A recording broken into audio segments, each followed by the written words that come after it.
The heavy oak door of the Victorian house on Elm Street had barely clicked shut behind me when the screaming began. It was a sound that didn't just pierce the air, it seemed to shred the very fabric of the quiet Tuesday afternoon I had tried to construct for myself. I stood in the entryway, clutching my purse against my chest like a shield, while the smell of rain and wet pavement still clung to my wool coat. Before I could even hang up my keys, my daughter, Harper, was there. Her face, usually so carefully composed with layers of expensive foundation, was contorted into a mask of unrecognizable rage. Her eyes were wide, manic, and blazing with a fury that stopped my breath in my throat. Behind her, pacing the living room rug like a panther trapped in a too-small cage, was Greg. My son-in-law held his smartphone in a grip so tight his knuckles were white. The veins in his neck were throbbing, a visible pulse of erratic anger that terrified me more than I cared to admit. They didn't give me a chance to speak, to breathe, or even to take off my rain-soaked shoes. "Have you lost your absolute mind, Mother?" Harper screamed, her voice cracking at the high octaves. She marched toward me, her heels clicking sharply against the hardwood floor that my late husband Arthur and I had refinished with our own hands 30 years ago. "Do you have any idea what just happened?" Greg tried to pay for the contractor at the hardware store. The card was declined. "Declined? Mother! In front of everyone!" Her words ricocheted off the high ceilings, laced with a venom that I had grown accustomed to over the last 4 years, though it had never been this concentrated, this potent. It was the sound of entitlement being fractured. Greg stopped pacing and thrust his phone toward my face, invading my personal space with aggressive entitlement. "Where is the money, Eleanor?" Greg roared. His voice wasn't just angry, it was desperate. It was the roar of a man who had built a house of cards and just watched the wind pick up. "The account shows zero balance. Zero. Transfer it back. Now. Right now." I looked at them both. I looked at Harper, the girl whose scraped knees I had bandaged, whose tears I had dried, whose college tuition I had paid for by working double shifts at the library. I looked at Greg, the man who had promised to cherish her, standing there in a designer sweater that I had unknowingly paid for. I felt a strange sensation wash over me. It wasn't fear. For the first time in years, it wasn't fear. It was a cold, hard clarity, like the surface of a frozen lake. I walked past them, placing my purse on the antique side table with a deliberate calmness that seemed to suck the oxygen out of the room.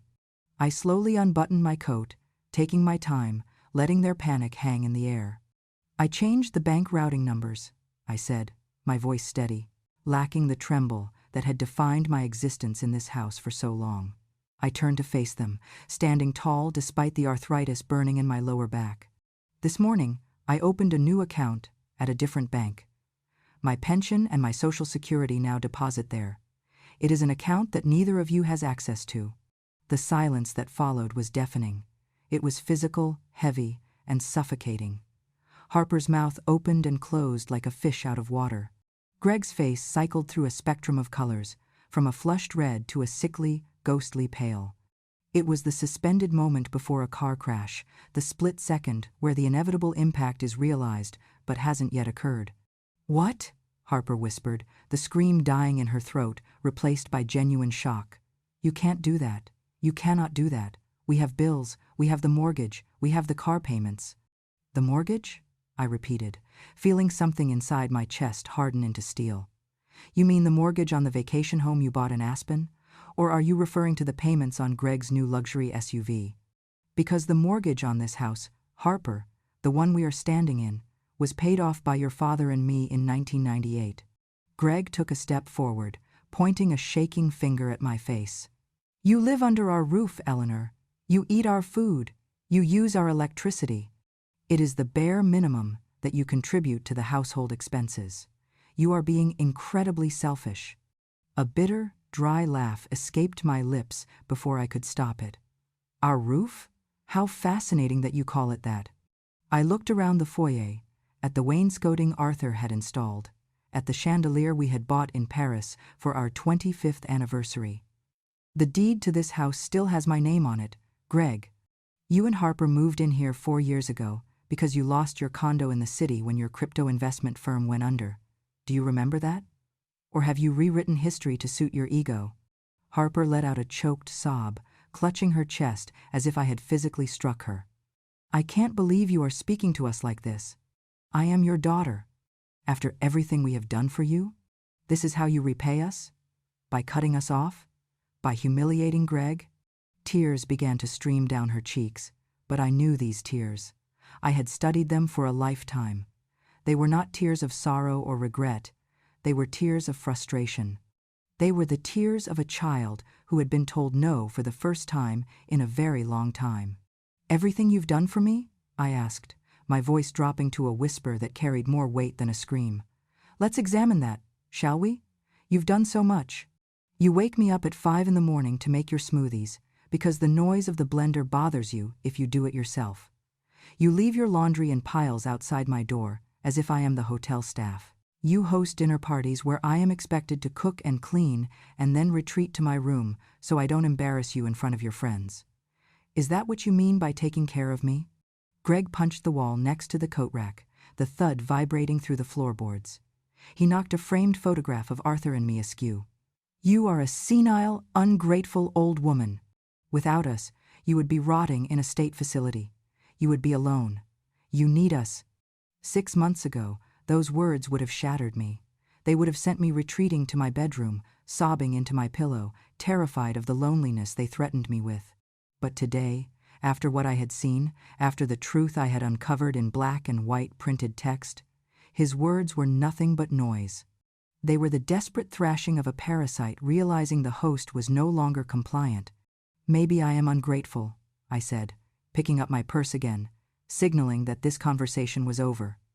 And maybe I am old, but this old woman just reclaimed her life. I began to walk toward the stairs, my hand gripping the banister that Arthur had sanded smooth. Harper collapsed onto the velvet ottoman, the one I had paid for, when she decided the old one was too vintage. Mom, please, she wailed. We have commitments. Greg has investors coming next week. We put the catering on your card. You're going to ruin us. I paused on the third step and looked down at them. The perspective shift was dizzying. They looked so small from up here. I am going to ruin you? I asked. Isn't that ironic? For 4 years, you have bled me dry. Every cent Arthur left me, every dollar of my pension. And now that I have decided to keep what is mine, I am the villain. Greg looked up at me, and for the first time, the rage in his eyes was eclipsed by fear. Real, tangible fear. The fear of a man who had never actually had to work for his lifestyle. Eleanor, let's be reasonable, he said, his voice trembling. We can work this out. We can make a budget. You don't have to do something this drastic. I looked at the man who had charmed his way into my family 10 years ago. The man who had promised Arthur on his deathbed that he would look after us. The only thing we are going to work out, I said, is your departure date. I turned and climbed the rest of the stairs, leaving them in the wreckage of their own expectations. Each step I took felt lighter than the last. It had taken me 72 years to learn this lesson, but as I reached the landing, I knew it was the most important one of my life.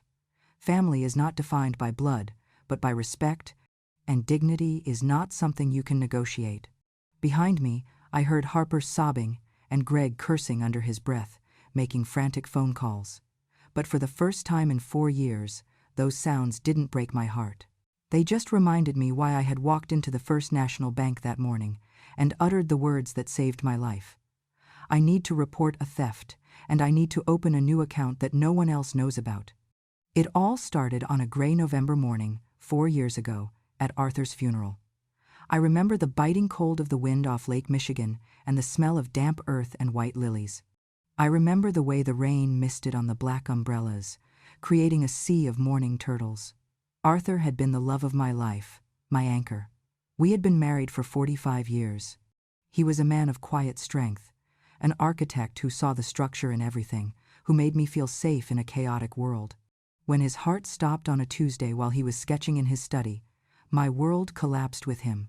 The months following his death were a blur of administrative grief.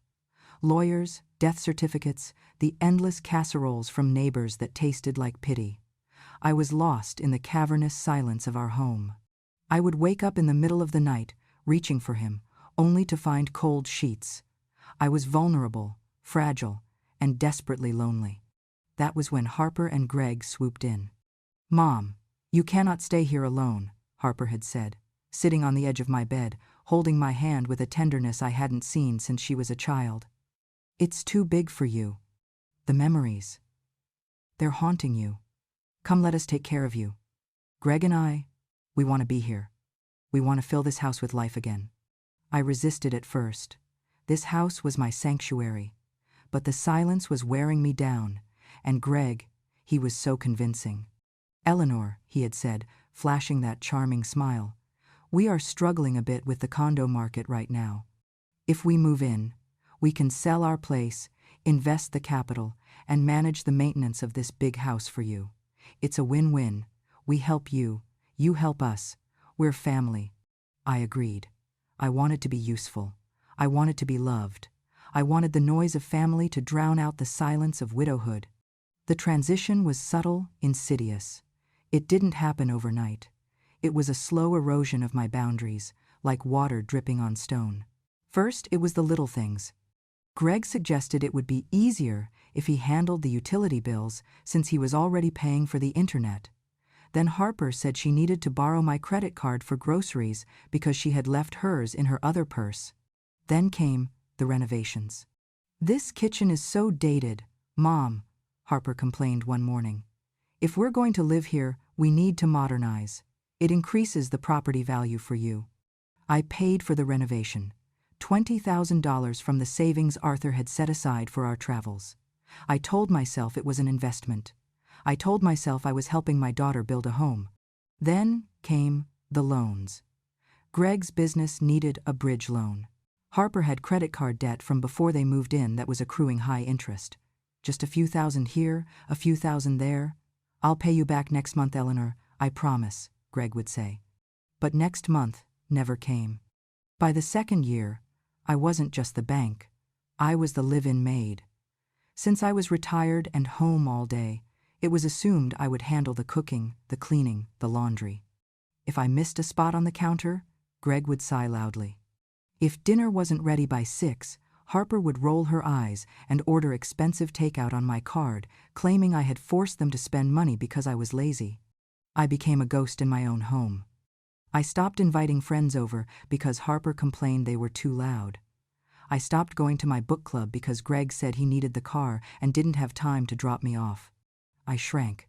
I made myself smaller and smaller, hoping that if I took up less space, they would love me more. The breaking point didn't come with a bang, but with a whisper. It was a Thursday evening, 3 weeks ago. I was dusting the study Greg's office now when I knocked over a stack of mail. As I bent down to pick it up, a credit card statement caught my eye. It was for a platinum Amex card, a card I didn't know I had. I froze. The name on the envelope was mine, Eleanor Vance, but I had never applied for this card. My hands trembling, I opened it. The balance was $15,000. I sat on the floor, the dust rag forgotten in my hand. I scanned the charges: a ski trip to Vail, a diamond bracelet, high-end electronics, dinners at steakhouses where the bill for 2 was more than my monthly grocery budget. My heart hammered against my ribs. This wasn't just borrowing. This was identity theft. This was fraud. I put the statement back exactly where I found it and left the room. I felt nauseous.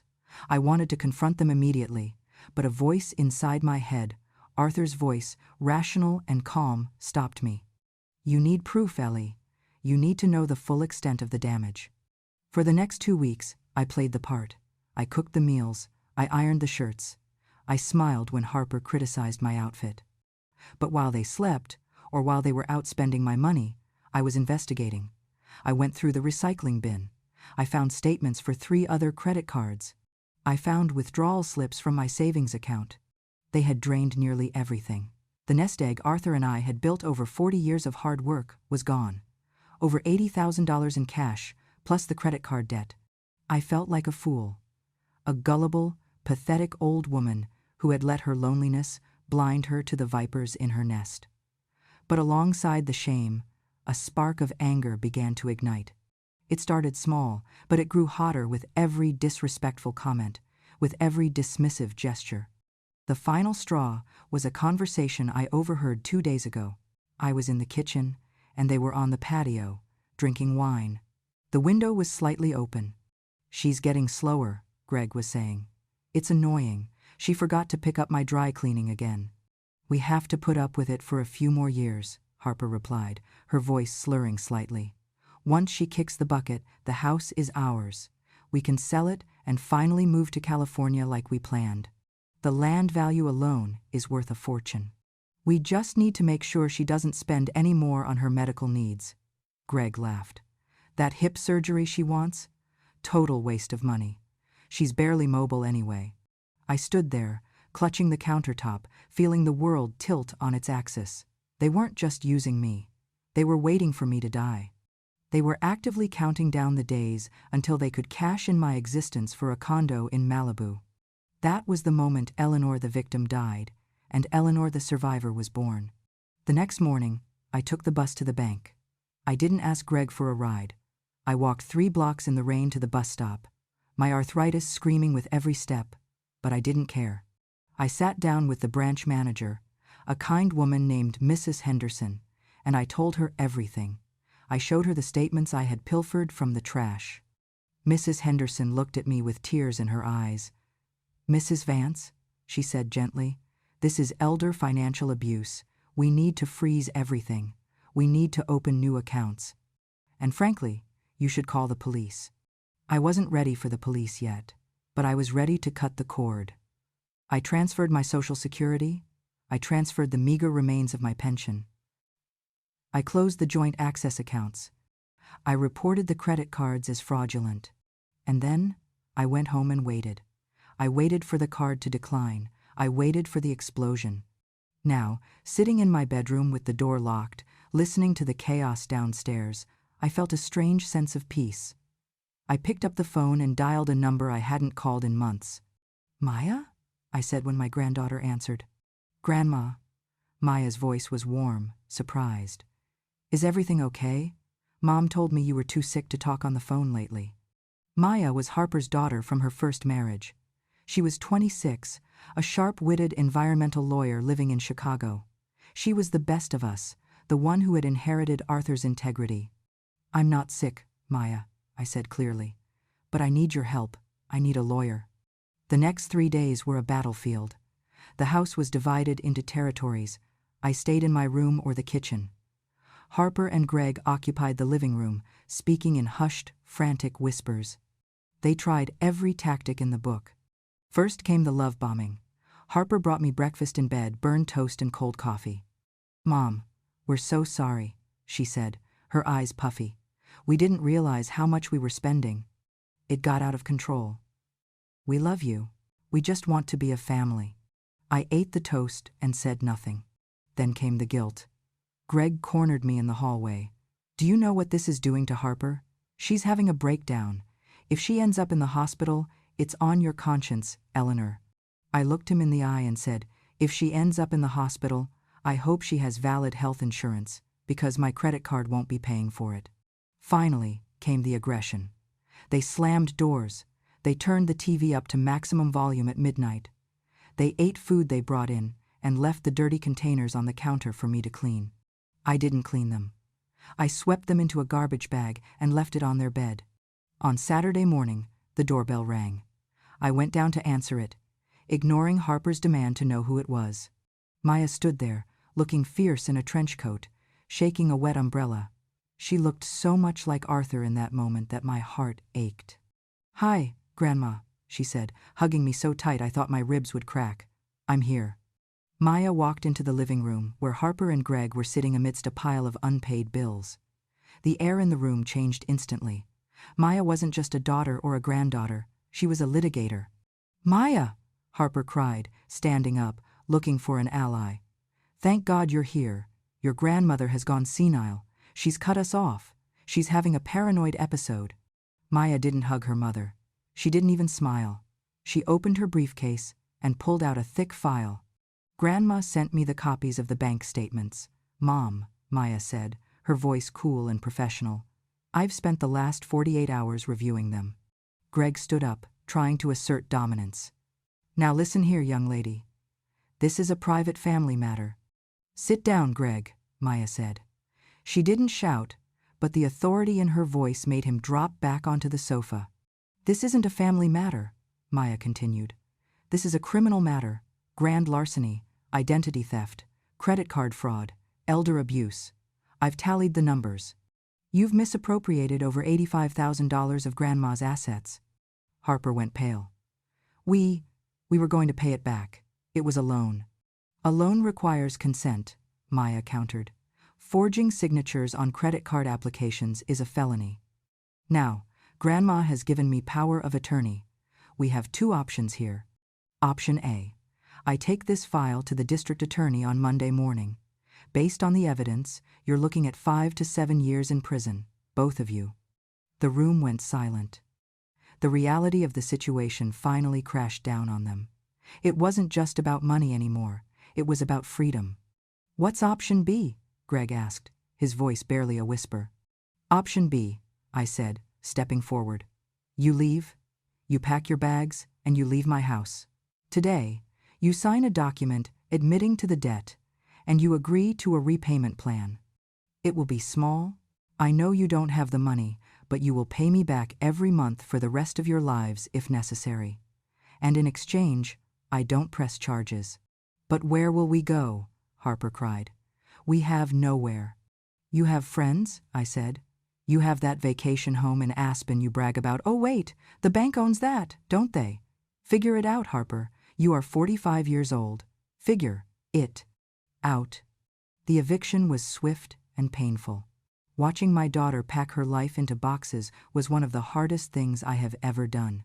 She cried the whole time, begging, pleading, trying to manipulate me one last time. But Maya stood by my side, a sentinel of truth.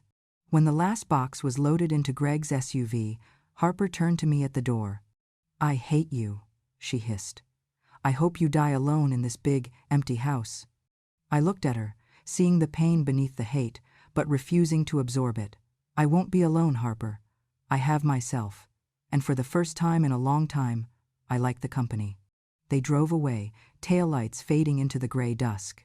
Maya ordered pizza, and we sat on the floor of the living room, drinking wine out of the good crystal. Are you okay, Grandma? She asked gently. I took a sip of wine. It tasted like grapes and freedom. I will be, I said. It hurts, Maya. It hurts like losing a limb. But the limb was gangrenous. It had to be cut off to save the body. The months that followed were a time of reconstruction. I reclaimed my space. I painted the kitchen a bright, sunny yellow, a color Harper had always hated. I joined a yoga class for seniors. I started volunteering at the library again. I reconnected with old friends who were delighted to see me back from the dead. The silence in the house was no longer empty. It was peaceful. It was a canvas I could fill with my own thoughts, my own music, my own life. 6 months later, on a crisp autumn afternoon, I was gardening in the front yard, pruning the hydrangeas Arthur had planted. A beat-up sedan pulled up to the curb. Harper stepped out. She looked different. The expensive clothes were gone, replaced by jeans and a simple sweater. She looked tired. She looked older. She looked real. She walked up the driveway slowly, stopping a few feet away from me. She didn't have that manic look in her eyes anymore. Greg left me, she said simply. He found a younger woman with a trust fund. I'm living in a studio apartment in the city. I'm working as a receptionist at a dental office. I nodded, clipping a dead bloom. I'm sorry to hear that. I'm paying my own rent, she continued. It's hard. I take the bus. My feet hurt all the time. I stopped clipping and looked at her. Welcome to the real world, Harper. She looked at the house, then back at me. Tears welled up in her eyes, but these were different. They were quieter, humble. I miss you, Mom, she whispered. I miss who I was before I let greed eat me alive. Can we ever fix this? I looked at my daughter. I loved her. A mother's love doesn't just vanish, no matter how badly it is betrayed. But trust? Trust is a china plate. Once shattered, You can glue it back together, but the cracks will always be visible. I don't know, Harper, I said honestly. I don't know if we can fix it. You broke something very deep. I know, she nodded, looking down at her shoes. I'm sending you a check on the 1st. It's only $200. It's all I can afford right now toward the debt. That's a start, I said. She hesitated, shifting her weight. Can I come in for a glass of water? I looked at the door of my house, my sanctuary. I thought about the peace I had fought so hard to regain. I thought about the boundaries I had built. Not today, I said gently. I'm not ready for that today. Maybe in a few months. Maybe when you've sent a few more checks. Maybe when you've proven that you are here for me, and not for what I can give you. Harper nodded, swallowing hard. She understood. For the first time in her life, she heard no and accepted it. Okay, Mom, I understand. She turned to walk away. Harper? I called out. She turned back, a flicker of hope in her eyes. Drive safe, I said. She smiled, a small, sad, genuine smile. You too, Mom. I watched her drive away. I went back to my hydrangeas, feeling the sun on my face. I was 72 years old. I was alone in a big house. I had scars on my heart and arthritis in my knees. But as I dug my hands into the rich, dark earth, I felt incredibly, undeniably alive. I had learned the hardest lesson of all, that you cannot buy love and you cannot sell your dignity. We teach people how to treat us. And I had finally taught the world that Eleanor Vance was not a resource to be mined, but a woman to be reckoned with. And that, I realized as I smelled the autumn air, was a legacy worth more than any house, any bank account, or any inheritance. It was the legacy of self-respect,